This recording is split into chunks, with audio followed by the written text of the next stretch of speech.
പരമോന്നത കായിക ബഹുമതി, അതായത് ഒരു കോച്ചിന് കിട്ടാവുന്ന ഏറ്റവും നല്ല ബഹുമതി, ദ്രോണാചാര്യ ബഹുമതിയും അതും സമഗ്ര സംഭാവനയ്ക്കുള്ള ആദ്യം നേടുന്ന വ്യക്തി എന്ന നിലയിൽ ഈ അവാർഡ് മേടിച്ച് സാർ ഇവിടെ ഇരിക്കുമ്പോൾ അതൊട്ടും കുറവല്ല എന്ന് എനിക്ക് തോന്നുകയാണ്. നമുക്കിവിടെ വേൾഡ് ക്ലാസ് ആയിട്ടുള്ള players, we have great world class പ്ലേയേഴ്സിലേക്ക് പ്രകാശ് പദുക്കോൺ, വേൾഡ് ക്ലാസ് കോച്ചസിലേക്ക് ആരിഫ് മുഹമ്മദ് ഖാൻ, വേൾഡ് ക്ലാസ് അമ്പയേഴ്സിലേക്ക് സുധാകർ റാവു, വേൾഡ് ക്ലാസ് റഫറീസിലേക്ക് Girish Nattu, and world class അഡ്മിനിസ്ട്രേഷനിലേക്ക് Punia Chaudhary, and world class organisers like Sanjeev Sachdev. All at last അവസാനം ദൈവം ഇങ്ങനെ ഈ ക്വാളിറ്റി എല്ലാം കൊണ്ടുള്ള ഒരു മനുഷ്യനെ സൃഷ്ടിച്ചു, സ്വർണം കൊണ്ട് ഒരു മനുഷ്യനെ സൃഷ്ടിച്ച് അദ്ദേഹത്തിന് പേരിട്ടു സ്വർണ്ണപ്പൻ മുരളീധരൻ.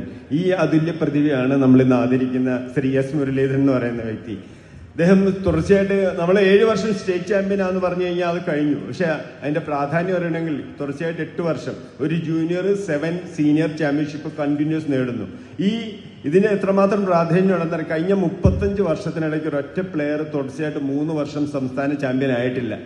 അതാണ് ഈ റെക്കോർഡൊന്നും ഇനി കാലാകാലങ്ങളിൽ തകർക്കപ്പെടാതെ അവിടെ നിൽക്കും. തുടർന്ന് ഇന്ത്യൻ പ്ലെയർ ആവുന്നു, ഇന്ത്യ റെപ്രസെന്റ് ചെയ്ത് നിരവധി ഇന്റർനാഷണൽ ടൂർണമെന്റുകൾ കളിക്കുന്നു. അതിനുശേഷം sir 71 Patiala national institute of സ്പോർട്സിൽ ജോയിൻ ചെയ്തിട്ട് അവിടെ ഫസ്റ്റ് റാങ്കും എ ഗ്രേഡും മേടിച്ച് പാസ്സായിട്ട് അവിടെ തന്നെ അധ്യാപകനായിട്ട് 2 വർഷം ജോലി ചെയ്യുന്നു.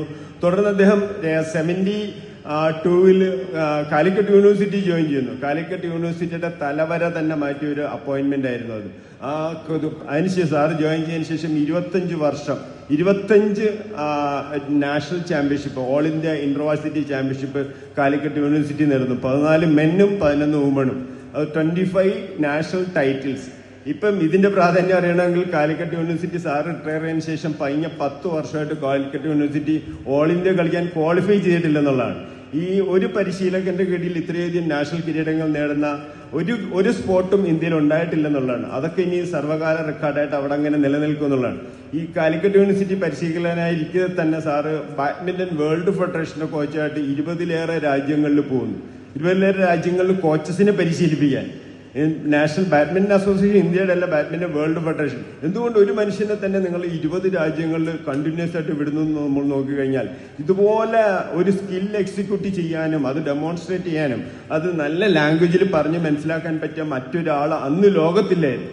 അതുകൊണ്ട് തന്നെ ബാഡ്മിന്റൺ വേൾഡ് ഫെഡറേഷൻ കണ്ടിന്യൂസ് ആയിട്ട് 20 രാജ്യങ്ങളിൽ സാറിനെ വിട്ടത്. ആൽബർട്ട് ഐൻസ്റ്റീൻ്റെ ഒരു quote, do not put forward anything which you cannot prove through demonstration.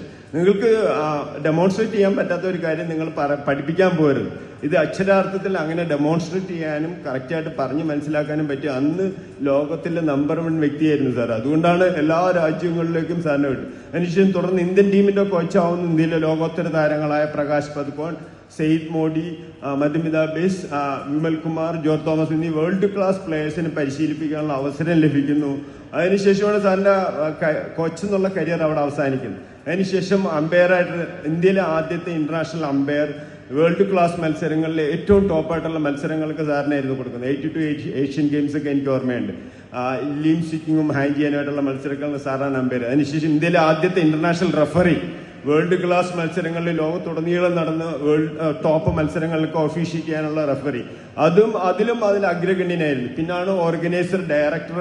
Commonwealth games ബാലേട്ടൻ പറഞ്ഞ പോലെ 2010 കോമൺവെൽത്തിന് ഈ ലോകത്തിലുള്ള എല്ലാ ടോപ്പായിട്ടുള്ള ആൾക്കാരും ഇന്റർവ്യൂ അറ്റൻഡ് ചെയ്ത ഒരു ഇന്റർവ്യൂ ആയിരുന്നു ഇന്ത്യയിൽ കോമൺവെൽത്ത് ഡയറക്ടർ. അതിൽ സാറ് നമ്പർ 1 ആയിട്ട് യുണാനിമസ് ആയിട്ട് സെലക്ട് ചെയ്യും. 1.5 വർഷക്കാലം ഡൽഹിയിൽ ഒരു 1.5 ലക്ഷം സാലറിയും ഒരു ഓഫീസ് സ്റ്റാഫ് ഡ്രൈവർ എല്ലാം വെച്ചിട്ട് 1.5 വർഷക്കാലം ഒരു ടൂർണമെന്റിന് വേണ്ടിയിട്ട് സാർ അവിടെ വർക്ക് ചെയ്തു.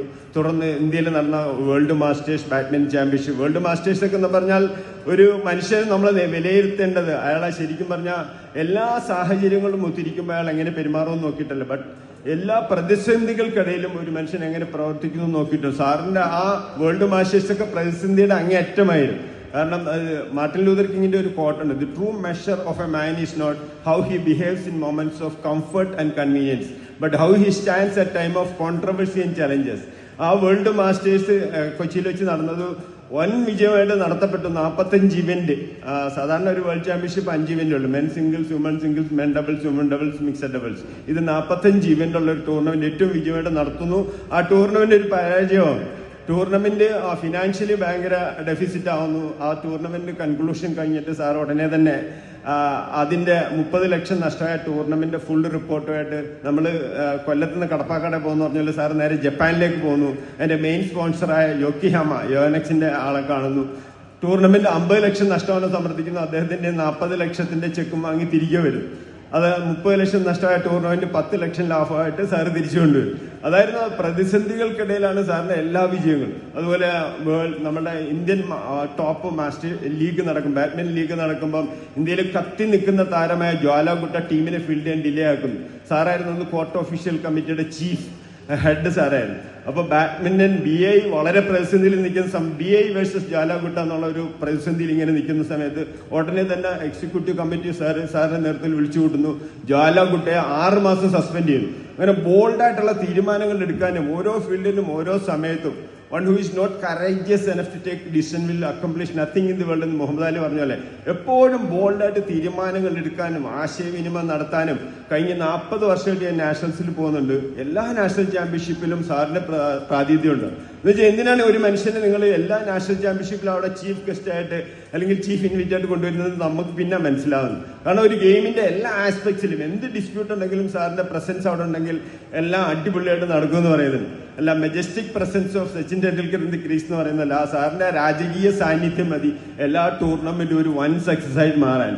അതുപോലെ തന്നെ വലിയ എമൗണ്ട് ഒക്കെ സാറിന് ടി ഒക്കെ കൊടുത്തു. അശോക ഹോട്ടലിലുള്ള വലിയ ഹോട്ടൽ. ഈ ലാസ്റ്റ് നാഷണൽസ് വരെ സീനിയർ നാഷണൽസ് 2025 നടന്ന ബാംഗ്ലൂരിൽ നടന്ന ടൂർണമെന്റിലും സാറായിരുന്നു ഏറ്റവും main attraction.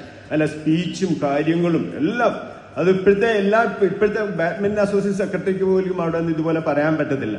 Badminton association secretary നല്ല പ്ലെയർ ആയിരുന്നു, പക്ഷെ ഇതുപോലെ ഇംഗ്ലീഷിൽ നല്ല കലാപരമായിട്ട് കോട്ടൊക്കെ ചേർത്ത് പ്രസംഗിക്കാൻ പറ്റിയ ഒരു ആൾ ഈ ബാഡ്മിന്റൺ അസോസിയേഷനിൽ ഉണ്ടായിട്ടില്ലെന്ന് പറയും.